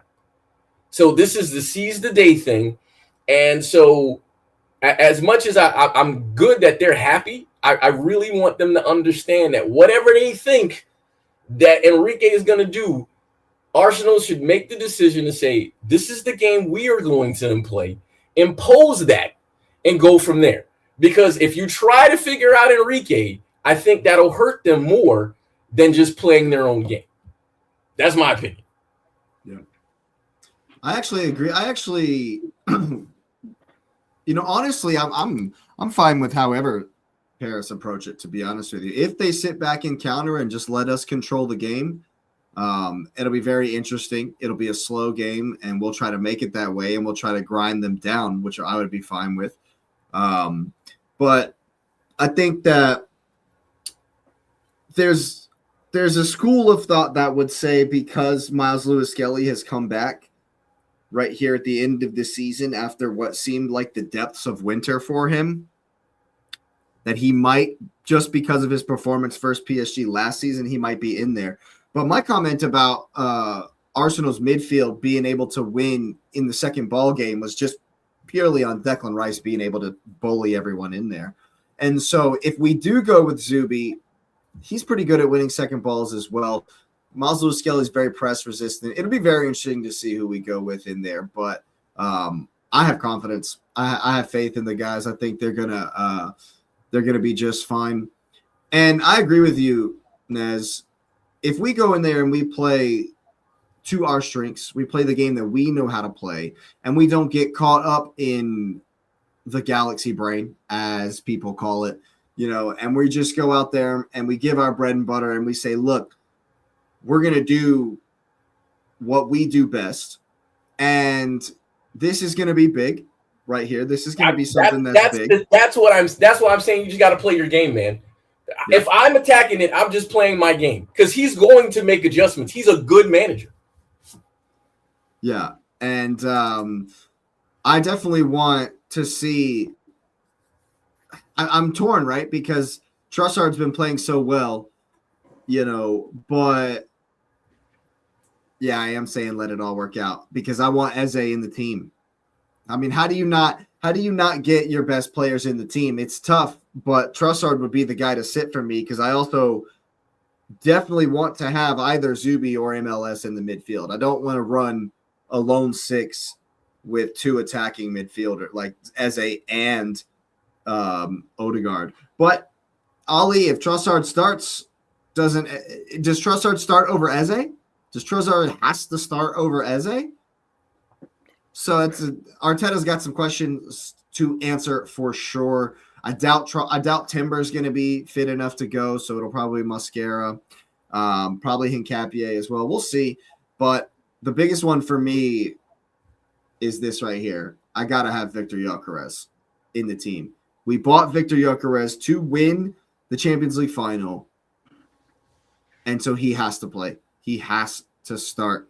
I think that he can hold up. He can hold up well against Marquinhos and against Pacho there in the middle. I think he can give them a lot of trouble. We just got to get close to him. We just make sure he doesn't get isolated and out on that island. And the only way that would happen is if we're way too deep. Because Paris, like you say, they're adaptable, they're balanced, they can do multiple different tactics depending on what Enrique has for the game plan. And so I think there will be periods of this game where Paris are on top, where they're really pressing us, they're really passing well, getting balls through the lines and giving us trouble. And I think the opposite will be true. There will be phases where we're on top and where we're finding passes and we're finding space and we're making them work.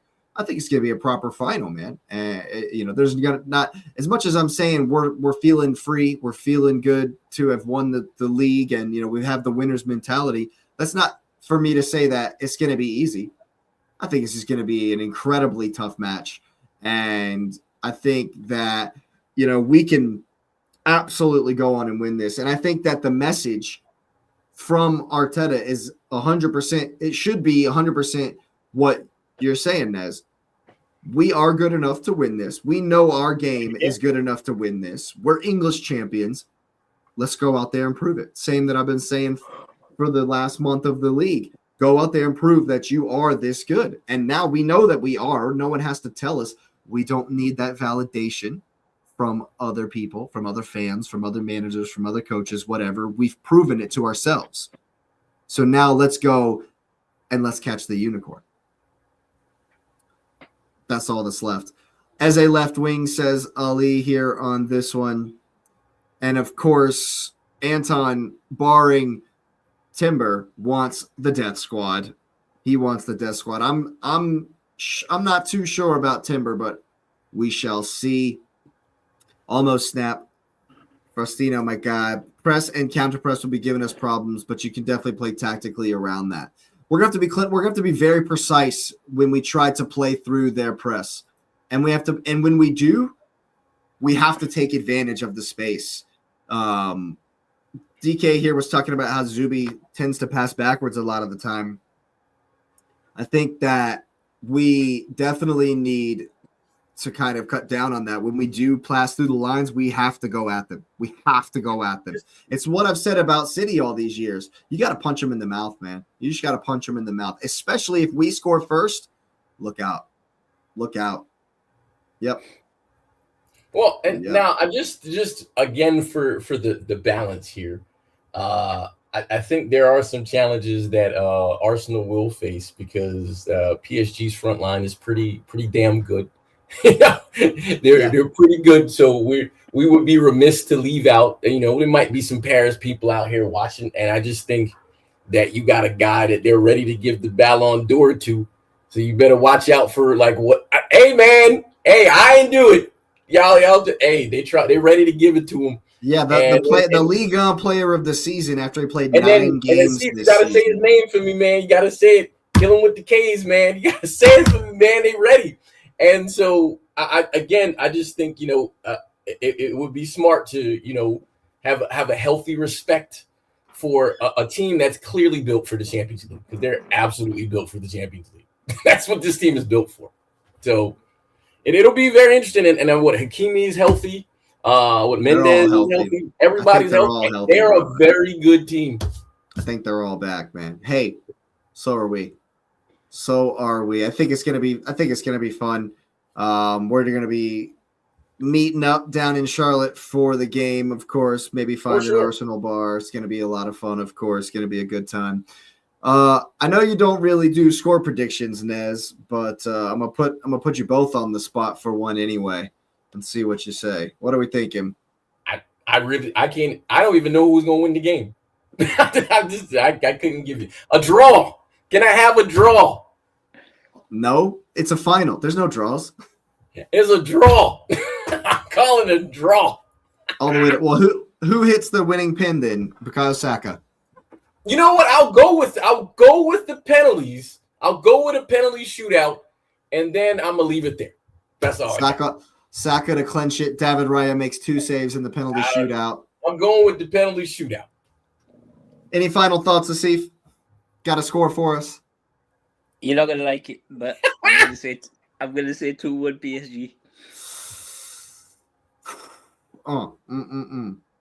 That hurts me. That definitely hurts.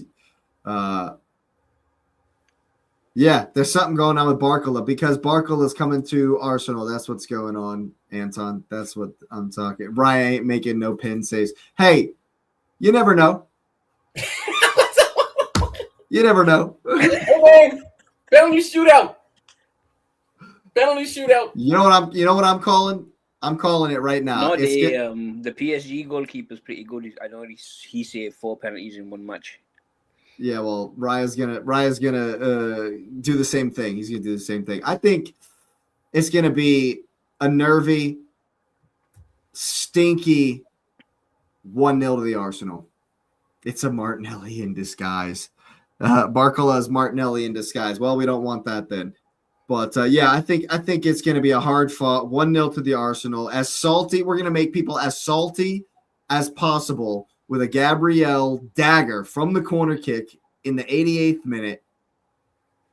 And then Hincapié is going to moon the camera. Can we get a pause on this one? So we said pause earlier. Can we get pause here, man? What the hell are you talking about, man?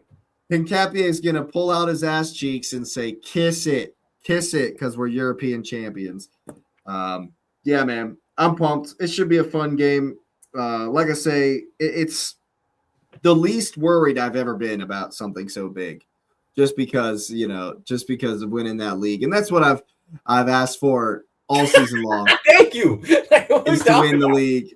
We're on different sides of the pause spectrum here, but from Ollie and JT there, yeah. But it's definitely going to be a really fun experience, and. Win or lose, it's been an absolutely incredible season, and I'm very happy to have been a part of this. Benny tells me Barcola's the most special youth talent he's ever seen, and he's also scouted Nez's guy Shirky. But yeah, man, I'm pumped, and like I say, I'm happy regardless. We've won the league, and that's the remit from the beginning. That's what I've been calling for from the very beginning of the season. Every time anyone's asked for me, but. Hey, why not? Why not? Let's go and grab that unicorn with those gigantic ears and make some history. But yeah, Asif is probably about to fall asleep. It's like freaking 1:30 in the morning over there. Yeah. Not reproducible in the EPL. So we're gonna wrap it right there, folks. Thanks for everyone that's been here. The comments have been blowing up. Big up to everyone in the chat every single time, of course. Make sure you're liking. Make sure you are subscribing. Make sure you're locked in here. And, of course, make sure you're locked in over with Anton on Fire Them Cannons as well. Liking and subscribing there as well. Big up to JT, of course, every single time. Big up to Ali, everyone in the chat. Thanks again, of course. And, yeah, I'm very, very pumped. Of course, we will be back next Wednesday for the World Cup preview. We'll be doing a World Cup preview show on next week to get it going for the World Cup. I got a whole shorts series coming down the pipeline as well. Big up to yourself, Luke, as well. Got some shorts coming down the pipeline for the World Cup. So all that's kicking off next week. And, of course, we'll be reviewing the Champions League final. So make sure you're locked in. Thanks again, everybody. And we'll see us next time.